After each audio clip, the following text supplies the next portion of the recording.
+1 ഫിസിക്സിലെ system of units എന്ന ടോപ്പിക്കാണ് ഇന്ന് നമ്മൾ പഠിക്കുന്നത്. A system of unit is A set of units with particular basic units. Basic യൂണിറ്റുകളുടെ ഒരു സെറ്റാണ് സിസ്റ്റം ഓഫ് യൂണിറ്റ്സ് എന്ന് അറിയപ്പെടുന്നത്. There are several system of units used in measurements. മെഷർമെൻറ്റ്സിൽ ഉപയോഗിക്കുന്ന വിവിധ സിസ്റ്റം ഓഫ് യൂണിറ്റുകളെ കുറിച്ചാണ് ഈ ടോപ്പിക്കിൽ നമ്മൾ പഠിക്കുന്നത്. The different system of units are CGS system, FPS system, MKS system and SI system. 4 system of യൂണിറ്റുകളാണ് പ്രചാരത്തിലുണ്ടായിരുന്നത്. CGS, FPS, MKS and SI system. ഇനി ഓരോന്നിനെ കുറിച്ച് നമുക്ക് ഡീറ്റെയിൽ ആയിട്ട് നോക്കാം. CGS system, centimetre gram second system. ഇതാണ് CGS സിസ്റ്റം എന്ന് അറിയപ്പെടുന്നത്. ഫ്രാൻസിലായിരുന്നു ഇത് പ്രചാരത്തിലുണ്ടായിരുന്നത്. In the system the unit of length is centimetre, unit of mass is gram, unit of time is second. CGS സിസ്റ്റത്തിൽ ലെങ്തിൻ്റെ യൂണിറ്റ് സെൻറ്റിമീറ്ററിലും, മാസിൻ്റെ യൂണിറ്റ് ഗ്രാമിലും, ടൈമിൻ്റെ യൂണിറ്റ് സെക്കൻഡിലുമാണ്.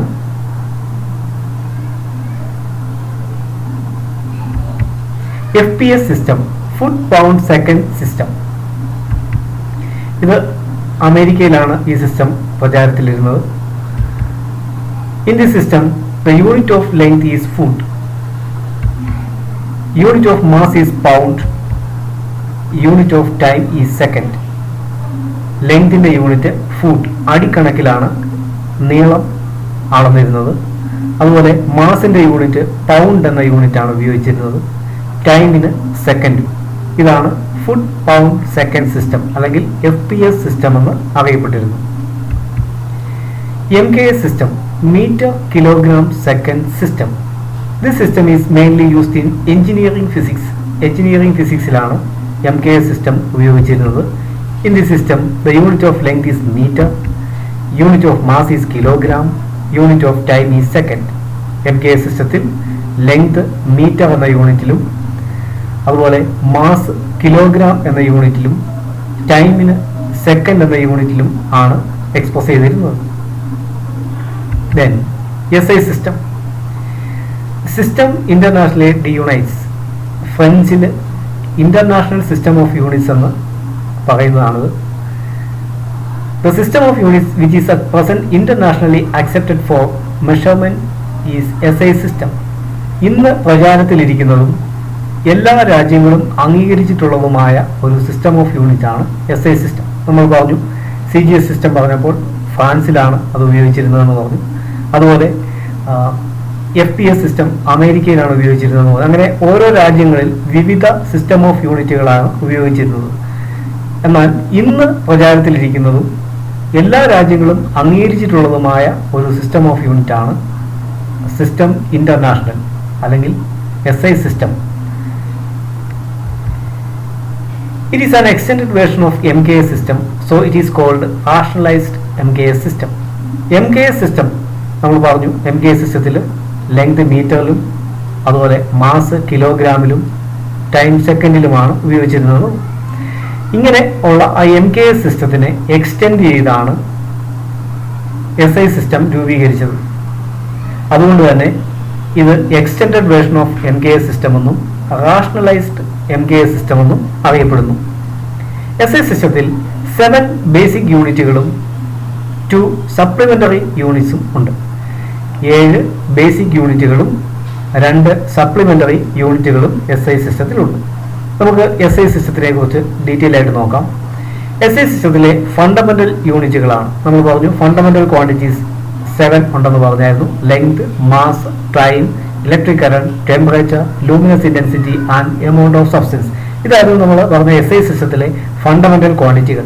ഈ ഫണ്ടമെന്റൽ ക്വാണ്ടിറ്റികളുടെ യൂണിറ്റും അവയുടെ സിമ്പലുമാണ് ടേബിളിൻ്റെ അകത്ത് തന്നിരിക്കുന്നത്. നോക്കാം. ലെങ്ത്, മീറ്റർ എന്ന യൂണിറ്റിലാണ് ലെങ്ത്, അത് സിമ്പൽ M ആണ്. Mass kilogram kg, time second S, electric current ampere A, temperature kelvin K, luminous intensity candela CD, amount of substance mole, symbol MOL. ഇതുകൂടാതെ രണ്ട് സപ്ലിമെന്ററി യൂണിറ്റുകളും SI സിസ്റ്റത്തിലുണ്ട്. Plane angle unit radian, symbol RAD, solid angle steradian, symbol SR. ഇങ്ങനെ 7 fundamental യൂണിറ്റുകളും രണ്ട് supplementary യൂണിറ്റുകളും SI സിസ്റ്റത്തിലുണ്ട്. ഇനി ഇവിടെ പ്ലെയിൻ ആംഗിൾ എന്നും സോളിഡ് ആംഗിൾ എന്നും പറയുന്ന രണ്ട് ഫിസിക്കൽ ക്വാണ്ടിറ്റികൾ വന്നിട്ടുണ്ട്. അവ എന്താണ് നമുക്ക് നോക്കാം. ആദ്യമായി പ്ലെയിൻ ആംഗിൾ. ഒരു ട്രയാങ്കിൾ, സ്ക്വയർ, സർക്കിൾ മുതലായവ 2 ഡയമെൻഷൻ ഒബ്ജക്റ്റുകളാണ്. ഇവയിലെ ആംഗിളാണ് പ്ലെയിൻ ആംഗിൾ എന്ന് പറയുന്നത്. ഒരു സർക്കിളോ സ്ക്വയറോ ട്രയാങ്കിളോ നമ്മൾ ഉപയോഗിക്കുകയാണെങ്കിൽ അവയിലെ ആംഗിളിനാണ് നമ്മൾ പ്ലെയിൻ ആംഗിൾ എന്ന് പറയുന്നത്. ഇനി സോളിഡ് ആംഗിൾ, കോൺ, ക്യൂബ്, സ്പിയർ മുതലായവ 3 ഡയമെൻഷണൽ ഒബ്ജക്റ്റുകളാണ്. ഇവയ്ക്കിടയിൽ സബ്റ്റൻഡ് ചെയ്യുന്ന ആംഗിളാണ് സോളിഡ് ആംഗിൾ എന്ന് അറിയപ്പെടുന്നത്. ഇനി 1 ഡയമെൻഷൻ, 2 ഡയമെൻഷൻ, 3 ഡയമെൻഷൻ മുതലായവയെ കുറിച്ചൊക്കെ അടുത്ത ചാപ്റ്റർ നമ്മൾ വിശദമായിട്ട് പഠിക്കുന്നുണ്ട്. അപ്പോൾ ക്ലിയർ ആയിക്കൊള്ളൂ. പ്ലെയിൻ ആംഗിൾ എന്ന് പറഞ്ഞാൽ എന്താണെന്ന് നമുക്ക് നോക്കാം. Plane angle formed by 2 intersecting straight lines. രണ്ട് സ്ട്രെയിറ്റ് ലൈനുകൾ കൂടിച്ചേരുമ്പോൾ അവയ്ക്കിടയിൽ ഉണ്ടാകുന്ന ആംഗിളിനാണ് നമ്മൾ പ്ലെയിൻ ആംഗിൾ എന്ന് പറയുന്നത്. A angle formed by 2 intersecting planes. രണ്ട് പ്ലെയിനുകൾ കൂടിച്ചേരുമ്പോൾ അവയ്ക്കിടയിൽ ഉണ്ടാകുന്ന ആംഗിളും പ്ലെയിൻ ആംഗിൾ എന്നാണ് അറിയപ്പെടുന്നത്. അപ്പോൾ ഒരു രണ്ട് സ്ട്രെയിറ്റ് ലൈനുകൾ ജോയിൻ ചെയ്യുമ്പോൾ അവയ്ക്കിടയിൽ ഉണ്ടാകുന്ന ആംഗിൾ പ്ലെയിൻ ആംഗിൾ ആണ്. അതുപോലെ രണ്ട് പ്ലെയിൻസ് തമ്മിൽ ഇന്റർസെക്ട് ചെയ്യുമ്പോൾ അവയ്ക്കിടയിൽ സബ്റ്റൻഡ് ചെയ്യുന്ന ആംഗിൾ പ്ലെയിൻ ആംഗിൾ ആയിരിക്കും. ഇന്റർസെക്ട് ചെയ്യുന്ന രണ്ട് സ്ട്രെയിറ്റ് ലൈനുകൾക്കിടയിലും രണ്ട് പ്ലെയിനുകൾക്കിടയിലും ഫോം ചെയ്യുന്ന ആംഗിളിനെ പ്ലെയിൻ ആംഗിൾ എന്ന് നമുക്ക് പറയാം.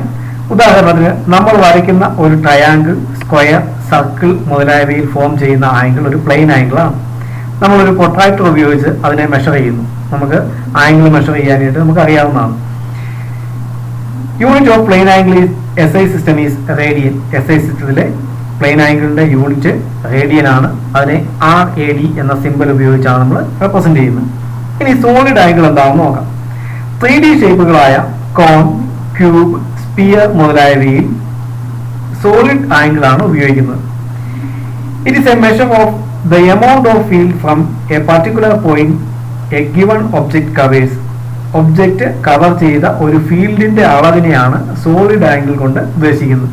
ഒബ്ജക്റ്റ് ഒരു നിശ്ചിത സമയത്തിൽ കവർ ചെയ്ത ഫീൽഡിന്റെ അളവ്, അതിനാണ് നമ്മൾ സോളിഡ് ആംഗിൾ എന്ന് പറയുന്നത്.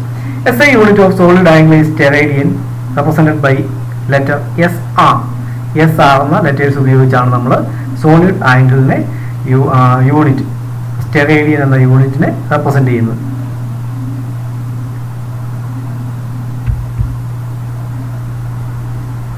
ഇനി SI സിസ്റ്റത്തിലെ ചില ഡിറൈവ്ഡ് ഫിസിക്കൽ ക്വാണ്ടിറ്റികളും അവയുടെ യൂണിറ്റുകളുമാണ് തന്നിരിക്കുന്നത്. ഏരിയ ഒരു ഡിറൈവ്ഡ് ക്വാണ്ടിറ്റിയാണ് നമ്മൾ പഠിച്ചിരുന്നു.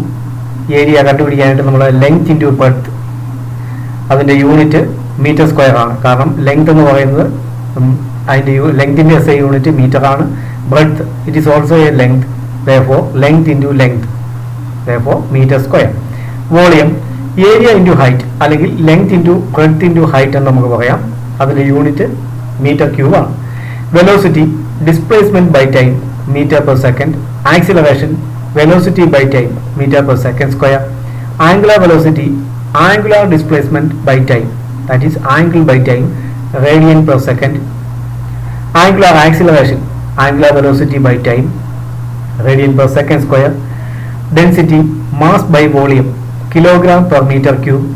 Momentum, mass into velocity, kilogram meter per second. Moment of inertia, mass into distance square, kilogram meter square. Force, mass into acceleration, kilogram meter per second square. Pressure, force by area, Newton per meter square. Energy or work, force into distance, Newton meter. Impulse, force into time, Newton second. Surface tension, force by length, Newton per meter. Moment of force, force into distance, Newton meter. Electric charge, current into time, ampere second. Current density, current by area, ampere per meter square. Magnetic induction, force by current into length, Newton per ampere meter. സാധാരണ നമ്മൾ ഉപയോഗിക്കുന്ന ചില derived ക്വാണ്ടിറ്റികളും അവയുടെ SI സിസ്റ്റത്തിലെ യൂണിറ്റുകളുമാണ് ഇവിടെ തന്നിരിക്കുന്നത്. ഇവിടെ നോക്കുക, ഓരോ ഡിറൈവ്ഡ് ക്വാണ്ടിറ്റിയുടെയും നമ്മൾ ഫണ്ടമെന്റൽ യൂണിറ്റുകളായിട്ട് എക്സ്പ്രസ് ചെയ്തിട്ടുണ്ട്. ഏരിയ ഒരു ഡിറൈവ്ഡ് ക്വാണ്ടിറ്റിയാണ്, അതിൻ്റെ യൂണിറ്റ് എക്സ്പ്രസ് ചെയ്തിരിക്കുന്നത് മീറ്റർ എന്ന് പറയുന്ന ഒരു ഫണ്ടമെന്റൽ യൂണിറ്റ് ഉപയോഗിച്ചാണ്. വെലോസിറ്റി ഒരു ഡിറൈവ്ഡ് ക്വാണ്ടിറ്റിയാണ്, മീറ്റർ പെർ സെക്കൻഡ്. ലെങ്തിൻ്റെയും ടൈമിൻ്റെയും ഫണ്ടമെന്റൽ യൂണിറ്റുകൾ ഉപയോഗിച്ചാണ് നമ്മൾ റെപ്രസെന്റ് ചെയ്യുന്നത്. അങ്ങനെ ഏത് ഡിറൈവ്ഡ് ക്വാണ്ടിറ്റിയെയും ഫണ്ടമെന്റൽ യൂണിറ്റുകൾ ഉപയോഗിച്ച് നമുക്ക് എക്സ്പ്രസ് ചെയ്യാൻ സാധിക്കും.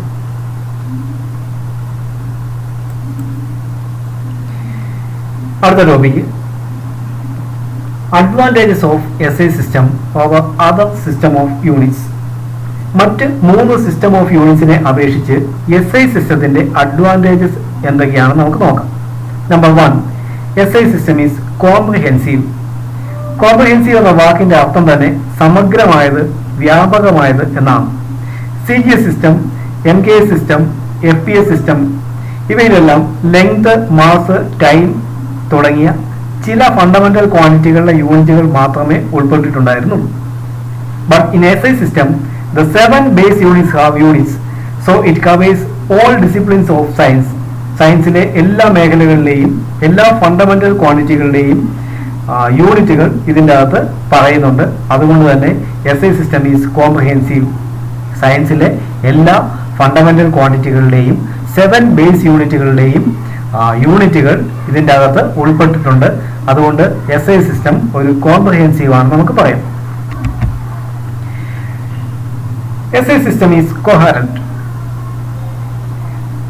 ഡിറൈവ്ഡ് ക്വാണ്ടിറ്റികളുടെ യൂണിറ്റ് രണ്ടോ അതിൽ കൂടുതലോ ഫണ്ടമെന്റൽ ക്വാണ്ടിറ്റികളുടെ പ്രോഡക്റ്റ് ആയോ കോഷ്യന്റ് ആയോ നമുക്ക് എക്സ്പ്രസ് ചെയ്യാൻ സാധിക്കും. തൊട്ട് മുമ്പുള്ള എക്സാമ്പിൾ നമ്മൾ പറഞ്ഞതാണ്. എല്ലാ ഡിറൈവ്ഡ് ക്വാണ്ടിറ്റികളെയും നമ്മൾ ഫണ്ടമെന്റൽ ക്വാണ്ടിറ്റികൾ ഉപയോഗിച്ചാണ് റെപ്രസെന്റ് ചെയ്യുന്നത്. അങ്ങനെ ചെയ്യുമ്പോൾ ഒന്നുകിൽ ഫണ്ടമെന്റൽ ക്വാണ്ടിറ്റികളുടെ പ്രോഡക്റ്റ് ആയിട്ടായിരിക്കും നമുക്ക് ലഭിക്കുന്നത്, അല്ലെങ്കിൽ കോഷ്യന്റ് ആയിട്ടായിരിക്കും ലഭിക്കുന്നത്. ഒരു എക്സാമ്പിൾ പറയാം. സ്പീഡ് എന്ന് പറയുന്ന ഒരു ഡിറൈവ്ഡ് ക്വാണ്ടിറ്റിയാണ്. സ്പീഡിനെ നമുക്ക് ഡിസ്റ്റൻസ് ബൈ ടൈം എന്ന് നമുക്ക് റെപ്രസെന്റ് ചെയ്യാം. സ്പീഡിനെ നമുക്ക് ഡിസ്റ്റൻസ് ബൈ ടൈം എന്ന് റെപ്രസെന്റ് ചെയ്യാം.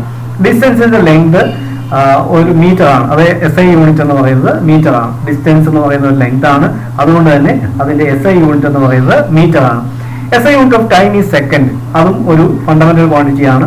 അതിന്റെ SI യൂണിറ്റ് എന്ന് പറയുന്നത് സെക്കൻഡ് ആണ്.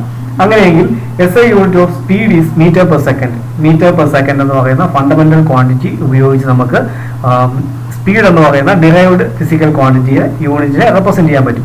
അതാണ് ഇവിടെ പറഞ്ഞിരിക്കുന്നത്. ഇങ്ങനെ ഏതൊരു ഡിറൈവ്ഡ് ക്വാണ്ടിറ്റിയുടെയും യൂണിറ്റ് ഫണ്ടമെന്റൽ ക്വാണ്ടിറ്റികളുടെ പ്രോഡക്റ്റ് ആയോ കോഷ്യന്റ് ആയോ നമുക്ക് രേഖപ്പെടുത്താൻ സാധിക്കും. അതുകൊണ്ടാണ് SI സിസ്റ്റം കൊഹറന്റ് ആണ് എന്ന് പറയുന്നത്. ദെൻ മൂന്നാമത് international acceptance.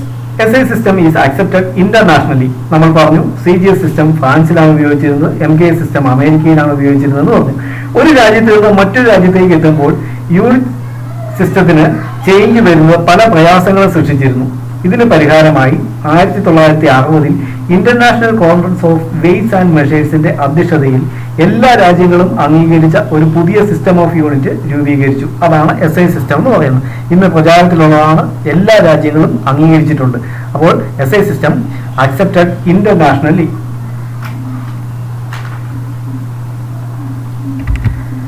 Next, it is a rational system. There is only one unit for one physical quantity. ഒരു ഫിസിക്കൽ ക്വാണ്ടിറ്റി ഏത് രൂപത്തിലായിരുന്നാലും അതിന് ഒരു യൂണിറ്റ് മാത്രമേ ഉണ്ടാവുകയുള്ളൂ. Example, unit of energy is joule.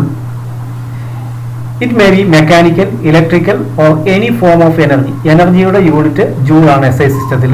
അത് മെക്കാനിക്കൽ എനർജി ആയാലും ഇലക്ട്രിക്കൽ എനർജി ആയാലും മറ്റേത് ഫോമിലായാലും എനർജിയുടെ യൂണിറ്റ് ജൂൾ തന്നെ ആയിരിക്കും.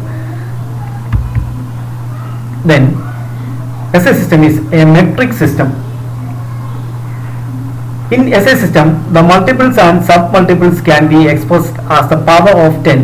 10ന്റെ പവർ ആയിട്ടുള്ള മൾട്ടിപ്പിൾസ് ആയിട്ടോ സബ് മൾട്ടിപ്പിൾസ് ആയിട്ടോ നമുക്ക് വാല്യൂസിനെ എക്സ്പ്രസ് ചെയ്യാൻ സാധിക്കും.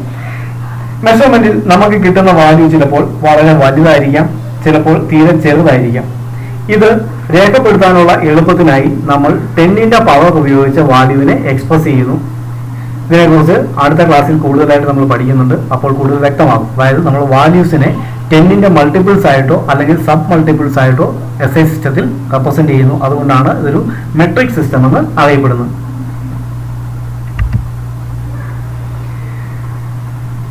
Today we studied the different system of units and a detailed study in SI system and its advantages.